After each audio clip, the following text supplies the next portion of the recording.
The news crackled with urgency. Tension choked the airwaves. From April to May, our world shrunk, consumed by the India-Pakistan conflict.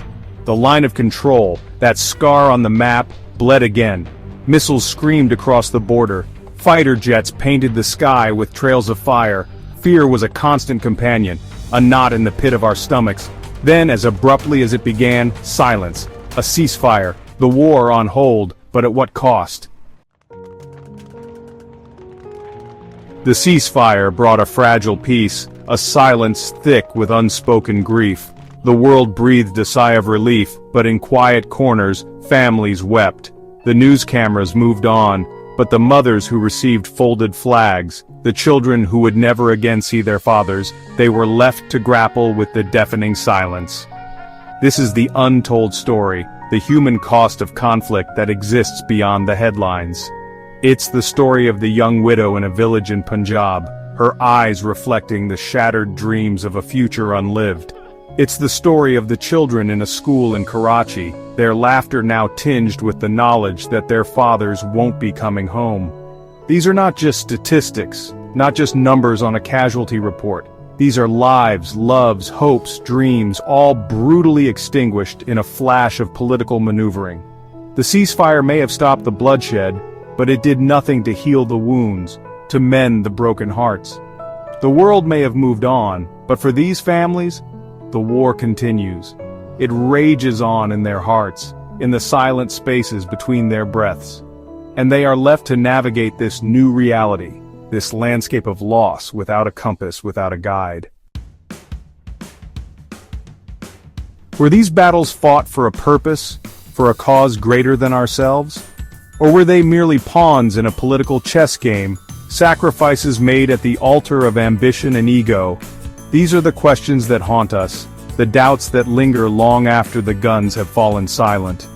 We are told that these are wars for peace, that our soldiers fight to protect our freedom.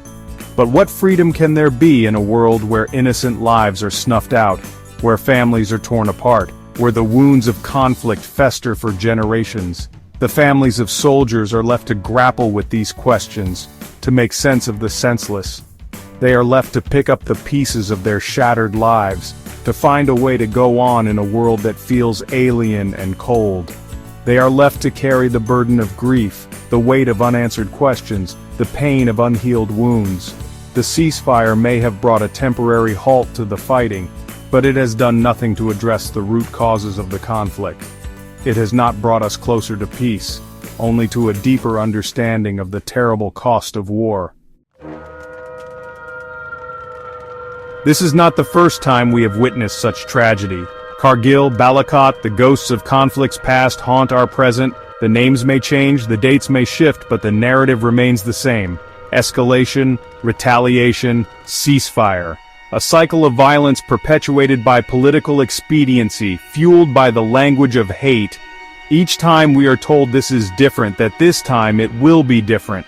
But the families of soldiers know better. They know the truth that lies buried beneath the rhetoric, the truth that is written on the faces of the fallen.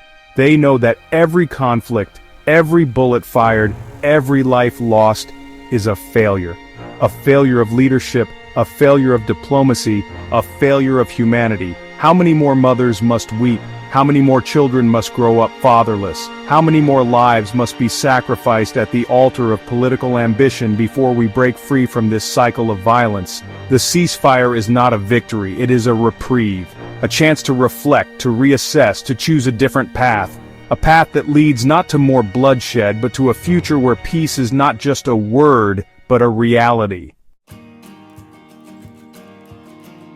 In the aftermath of the ceasefire, as the dust settles and the world turns its attention elsewhere, let us remember the true heroes of this conflict. Not the politicians who wage war from the safety of their offices, but the soldiers who fight and die on the front lines. Not the generals who move pieces on a map, but the families who live with the consequences of those moves. Theirs are the stories that need to be told, the sacrifices that need to be honored. They are the ones who understand the true cost of conflict, the ones who bear the scars, both visible and invisible. They are the ones who deserve our gratitude, our respect, our unwavering support. Let their sacrifices not be in vain. Let their stories be a reminder that peace is not a passive pursuit, but an active choice. A choice that requires courage, compassion, and a willingness to stand up for what is right, even when it is difficult. Let us honor their memory by striving for a world where such sacrifices are no longer necessary, a world where peace reigns supreme.